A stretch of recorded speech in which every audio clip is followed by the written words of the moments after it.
کل ایسا کیا ہوا کہ امریکہ کے نائب صدر جے ڈی وینس کا طیارہ پوری تیاری کے باوجود پاکستان کے لیے نہیں نکلا، اور انہیں کون سے سگنل کا انتظار تھا جو کئی گھنٹے گزرنے کے باوجود بھی انہیں نہیں ملا، اور پھر امریکی وفد کو اپنا دورہ منسوخ کرنا پڑ گیا۔ اس حوالے سے امریکی میڈیا نے ذرائع سے پوری ٹائم لائن بتائی ہے، اور امریکی نیوز ویب سائٹ ایکزیوس کی رپورٹ کے مطابق پچھلے 48 گھنٹے وائٹ ہاؤس کے لیے انتہائی فرسٹریٹنگ رہے ہیں، خاص طور پر نائب صدر جے ڈی وینس کے لیے، جن کے سوٹ کیس اسلام آباد روانگی کے لیے پیکڈ تھے تاکہ وہ امن مذاکرات کے دوسرے دور کی قیادت کریں۔ اس کے بجائے جے ڈی وینس اس بات کا انتظار کرتے رہے کہ ایران پر کنٹرول رکھنے والے پاسداران انقلاب کے جنرلز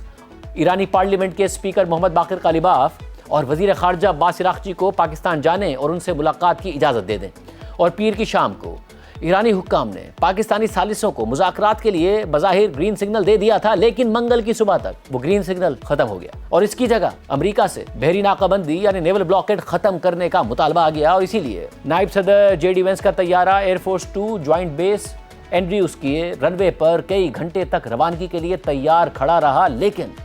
آخرکار واضح ہو گیا کہ یہ سفر اب نہیں ہوگا، اور صدر ٹرمپ کے خصوصی نمائندے اسٹیو وٹکاف اور صدر ٹرمپ کے داماد جیرڈ کوشنر میامی سے اسلام آباد جانے کے بجائے واشنگٹن کے لیے ایک سرکاری طیارے میں سوار ہو گئے، اور منگل کی دوپہر کو صدر ٹرمپ نے اپنی قومی سلامتی ٹیم کے ساتھ ایک اہم ملاقات کی۔ اس حوالے سے CNN کی رپورٹ میں لکھا ہے کہ صدر ٹرمپ منگل کی دوپہر کو وائٹ ہاؤس میں نیشنل سیکیورٹی ٹیم کے ساتھ ایک اہم فیصلے پر مشاورت کر رہے تھے کہ ایران کے حوالے سے اگلا قدم کیا ہونا چاہیے،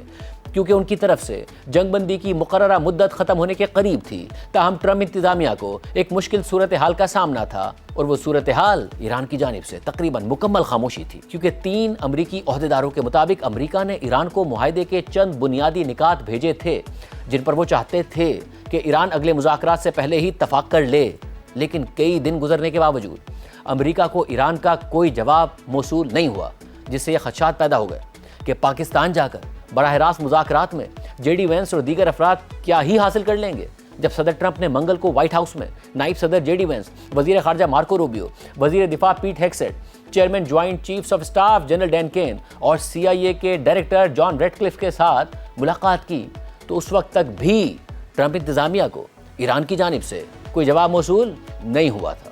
امریکی حکام نے پاکستان کے فیلڈ مارشل عاصم منیر سے کہا تھا کہ اس سے پہلے کہ جے ڈی وینس اپنے طیارے ایئر فورس 2 پر سوار ہوں، وہ ایران سے کم از کم کسی قسم کا جواب تو حاصل کریں، تاہم کئی گھنٹے گزرنے کے باوجود بھی کوئی جواب نہیں آیا۔ 3 امریکی عہدیداروں کے مطابق وائٹ ہاؤس میں صدر ٹرمپ کے اعلیٰ مشیروں کا خیال ہے کہ جواب نہ آنے کی ایک بڑی وجہ ایرانی قیادت کے اندر اختلافات ہیں، جس کا اندازہ انہیں جزوی طور پر پاکستانی ثالثوں کے پیغامات سے ہوا ہے، اور ٹرمپ انتظامیہ کا ماننا ہے کہ ایرانیوں کے درمیان اس بات پر اتفاق نہیں ہے کہ ان کا موقف کیا ہونا چاہیے، یا یورینیم کی افزودگی اور ملک کے موجودہ افزودہ یورینیم کے ذخیرے کے حوالے سے مذاکرات کاروں کو کتنا اختیار دیا جانا چاہیے، اور یہ ان مذاکرات میں ایک بڑا مسئلہ ہے۔ اس حوالے سے ایکزیوس نے لکھا ہے کہ امریکی حکام نے ایرانی قیادت میں یہ تقسیم پہلی بار اسلام آباد میں ہونے والے مذاکرات کے پہلے دور کے بعد محسوس کی، جب یہ واضح ہو گیا کہ پاسداران انقلاب کے کمانڈر جنرل احمد وحیدی اور ان کے ڈیپٹیز نے ایران کے اپنے ہی مذاکرات کاروں کی طرف سے طے کی گئی تجاویز کا بڑا حصہ مسترد کر دیا تھا۔ یہ اختلاف گزشتہ جمعے کو کھل کر سامنے آ گیا، جب وزیر خارجہ عباس عراقچی نے اسٹریٹ آف ہرمز دوبارہ کھولنے کا اعلان کیا تو پاسداران انقلاب نے اس پر عمل کرنے سے انکار کر دیا، اور انہوں نے کھلے عام عباس عراقچی پر تنقید بھی شروع کر دی، کیونکہ ٹرمپ نے نیول بلاکیڈ کا اعلان کر دیا تھا۔ اس کے بعد آنے والے دنوں میں ایران نے امریکہ کے تازہ پروپوزل پر کوئی ٹھوس جواب بھی نہیں دیا، اور پاکستان میں مذاکرات کے دوسرے دور کے لیے کوئی وعدہ کرنے سے بھی انکار کر دیا۔ اور دلچسپ بات یہ ہے کہ ایرانی قیادت میں یہ دراڑ جزوی طور پر اسرائیل کی جانب سے مارچ میں علی لاریجانی کے قتل کا نتیجہ ہے، جو ایران کی سپریم نیشنل سیکیورٹی کاؤنسل کے سابق سیکرٹری تھے، اور علی لاریجانی کے پاس ایرانی قیادت میں فیصلہ سازی کو متحد رکھنے کی طاقت اور سیاسی اثر و سوخ موجود تھا، جن کا پاسداران انقلاب سمیت ایران کی سول قیادت اور سپریم لیڈر کے درمیان رابطہ قائم کرنا ہے۔ لیکن امریکی حکام کے مطابق علی لاریجانی کے بعد ایران کی سپریم نیشنل سیکیورٹی کاؤنسل کے سیکرٹری بننے والے محمد باقر ذوالقدر کو اس کام میں زیادہ مؤثر نہیں سمجھا جاتا۔ CNN کی رپورٹ میں مزید لکھا ہے کہ امریکہ کے مطابق اس پیچیدگی کی ایک وجہ یہ بھی ہو سکتی ہے کہ آیا نئے سپریم لیڈر مجتبیٰ خامنہئی خود اپنے ماتحتوں کو واضح ہدایات دے رہے ہیں، یا ان کے ماتحت بغیر کسی مخصوص رہنمائی کے صرف اندازے لگا رہے ہیں کہ مجتبیٰ خامنہئی کیا چاہتے ہیں، امریکی حکام کا خیال ہے کہ مشتبہ خامنائی کا چھپے رہنے کا طریقہ ایرانی حکومت کے اندرونی مذاکرات کو متاثر کر رہا ہے، جبکہ امریکی نیوز ویب سائٹ ایکزیوس نے اس حوالے سے لکھا ہے کہ یہ بات اس لیے اہم ہے کیونکہ ٹرمپ کے مذاکرات کاروں کا ماننا ہے کہ جنگ ختم کرنے اور ایران کے جوہری پروگرام کے باقی معاملات کو حل کرنے کے لیے معاہدہ اب بھی ممکن ہے، تاہم انہیں یہ خدشہ بھی ہے کہ شاید ایران میں کوئی ایسا شخص ہی نہیں ہے جس کے پاس حتمی طور پر ہاں کہنے کا اختیار ہو، کیونکہ سپریم لیڈر مجتبی خامنائی تقریباً انتہائی مشکل سے کوئی رابطہ کر رہے ہیں اور ایران کا کنٹرول سنبھالنے والے پاسداران انقلاب کے جرنیل اور ایران کے سویلین مذاکرات کار مذاکرات کی حکمت عملی پر کھلے عام ایک دوسرے سے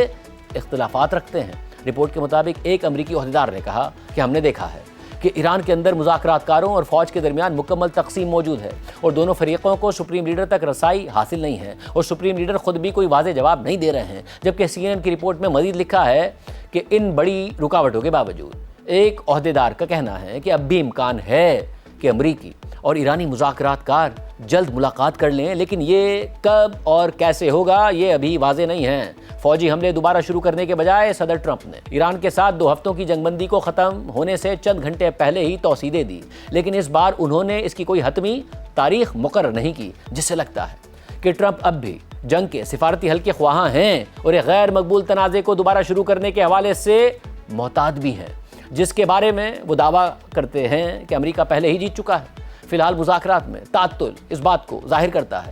کہ صدر ٹرمپ کو اپنی متعدد شرائط پر مبنی معاہدہ حاصل کرنے میں کتنی مشکلات پیش آ رہی ہیں۔ ایران نے عوامی طور پر اصرار کیا ہے کہ نئے مذاکرات شروع کرنے سے پہلے ٹرمپ اسٹریٹ آف ہرمز میں ایرانی بندرگاہوں میں داخل ہونے یا نکلنے والے جہازوں پر لگائی گئی ناکہ بندی یعنی نیول بلاکیڈ ختم کریں، لیکن ٹرمپ نے اس مطالبے کو مسترد کر دیا ہے، جبکہ ایکزیوس کی رپورٹ میں مزید لکھا ہے کہ 3 امریکی عہدیداروں کے مطابق صدر ٹرمپ ایران کے اندرونی طور پر لڑنے والے دھڑوں کو ایک مختصر مہلت دے رہے ہیں تاکہ وہ ایک واضح مشترکہ پروپوزل پر متفق ہو جائیں، ورنہ منگل کو جنگ بندی میں جو اضافہ کیا گیا ہے وہ بھی ختم ہو جائے گا۔ ایک امریکی سورس کے مطابق ٹرمپ ایران کو مزید 3 سے 5 دن کی جنگ بندی دینے کو تیار ہیں تاکہ وہ اپنی صورتحال سنبھال سکیں، لیکن یہ مدت غیر معینہ نہیں ہوگی۔ سی این این کی رپورٹ کے مطابق دوپہر کے ایک اجلاس میں ٹرمپ اور دیگر افراد نے جنگ بندی میں توسیع کا فیصلہ کیا اور بظاہر اس اقدام سے ایرانی حکام کو زیادہ وقت مل سکتا ہے تاکہ وہ سپریم لیڈر مجتبی خامنائی کی منظوری کے ساتھ ایک مشترکہ موقف اختیار کر سکیں، تاہم امریکی حکام کے مطابق اس کی کوئی ضمانت نہیں ہے کہ ایسا ہی ہوگا۔ تاہم حکام کا یہ بھی کہنا ہے کہ اگر ٹرمپ انتظامیہ کو اس بات کے اشارے مل جاتے ہیں کہ ایران دوبارہ مذاکرات کی میز پر آنے کے لیے تیار ہے تو اسلام آباد کا سفر تیزی سے طے کیا جا سکتا ہے، کیونکہ جب اسٹریٹ آف ہرمز مؤثر طور پر بند رہتی ہے تب تک امریکہ اور ایران دونوں کو معاشی نقصان ہوگا، جس کی وجہ سے خطے کے بعض حکام کو امید ہے کہ دونوں فریق جلد کسی حل تک پہنچنے کی کوشش کریں گے۔ اسی لیے پاکستانی حکام جو منگل کو ایران کو مذاکرات میں شامل کرنے کی کوشش میں مصروف تھے، اسی دوران وہ ٹرمپ کو بھی جنگ بندی میں توسیع پر آمادہ کر رہے تھے اور پھر ٹرمپ نے توسیع کا اعلان کر دیا، مگر بظاہر ایرانی حکام پر اس اعلان کا کوئی اثر دکھائی نہیں دیا۔ ٹرمپ کا یہ اعلان کہ جنگ بندی یعنی سیز فائر برقرار رہے گی ایک ایسے دن کا اختتام تھا جو غیر یقینی صورتحال سے بھرا ہوا تھا، اور دن کا آغاز اس بیان سے ہوا تھا جس میں ٹرمپ نے کہا تھا کہ وہ جلد ایران پر دوبارہ بمباری کی توقع رکھتے ہیں، جبکہ ایکزیوس کی رپورٹ کے مطابق پس پردہ کئی امریکی عہدیداروں اور ٹرمپ کے قریبی ساتھیوں نے اس بات پر اتفاق کیا ہے کہ صدر ٹرمپ کا خیال ہے کہ جنگ میں امریکہ فوجی طور پر جو کچھ حاصل کر سکتا تھا وہ کر چکا ہے، اور اب صدر ٹرمپ اس بڑھتی ہوئی غیر مقبول جنگ سے نکلنا چاہتے ہیں۔ اس لیے ٹرمپ اس وقت تک جنگ دوبارہ شروع نہیں کریں گے جب تک کہ وہ باقی سارے آپشن استعمال نہ کر لیں۔ ٹرمپ کی ایک قریبی امریکی سورس کے مطابق ایسا لگتا ہے کہ ٹرمپ اب فوجی طاقت استعمال نہیں کرنا چاہتے اور انہوں نے جنگ ختم کرنے کا فیصلہ کر لیا ہے، لیکن اگر پاکستانی ثالث ٹرمپ کی مقررہ مدت کے اندر ایران کو مذاکرات میں شامل کرنے میں ناکام رہے تو فوجی آپشن دوبارہ زیر غور آ سکتا ہے، مگر ایسے میں ثالثی سے واقف ایک علاقائی اور ایک اسرائیلی سورس کے مطابق امریکی حکام اور پاکستانی ثالث اس بات کے منتظر ہیں کہ آئندہ 1 یا 2 دن میں مجتبی خامنائی اپنی خاموشی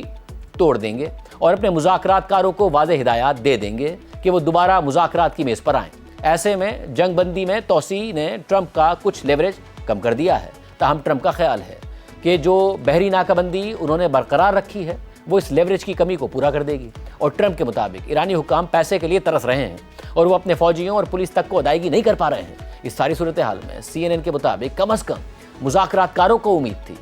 کہ اس ہفتے امریکہ اور ایران کے درمیان ایک بنیادی فریم ورک سمجھوتا طے پا جائے گا۔ امریکی حکام کو یہ توقع بھی تھی کہ اس کے بعد آنے والے ہفتوں میں معاہدے کی تفصیلات پر مزید تفصیلی بات چیت شروع ہو جائے گی۔ تاہم اس طریقہ کار پر کچھ ناقدین نے اعتراض کیا، جنہوں نے خبردار کیا کہ ایران ان مذاکرات کو وقت حاصل کرنے کے لیے طول دے سکتا ہے اور اس دوران وہ اپنے تباہ ہونے والے کچھ میزائل اڈوں کو دوبارہ فعال کرنے کی کوشش کرے گا، اور ایسے میں دونوں فریق اپنی شرائط میں کتنے لچکدار ہوں گے یہی بات طے کرے گی کہ معاہدہ ممکن ہو پائے گا یا نہیں ہو پائے گا۔ اہم بات یہ ہے کہ گزشتہ کئی دنوں کے دوران ٹرمپ ایران سے معاہدے کے حوالے سے زیادہ بھڑکے مارتے دکھائی دیے، اور وہ یہ کہتے رہے کہ وہ مذاکرات میں اپنی مہارت کی بنیاد پر ایک بہتر معاہدہ حاصل کر لیں گے، لیکن کل ایران کے ساتھ جنگ بندی کو توسیع دینے کے چند گھنٹے بعد جب ٹرمپ اسٹیٹ ڈائننگ روم میں کالج کے کھلاڑیوں کے اعزاز میں دیے گئے ڈنر کے دوران ایران کے حوالے سے غیر معمولی طور پر خاموش رہے، حتیٰ کہ انہوں نے صحافیوں کی جانب سے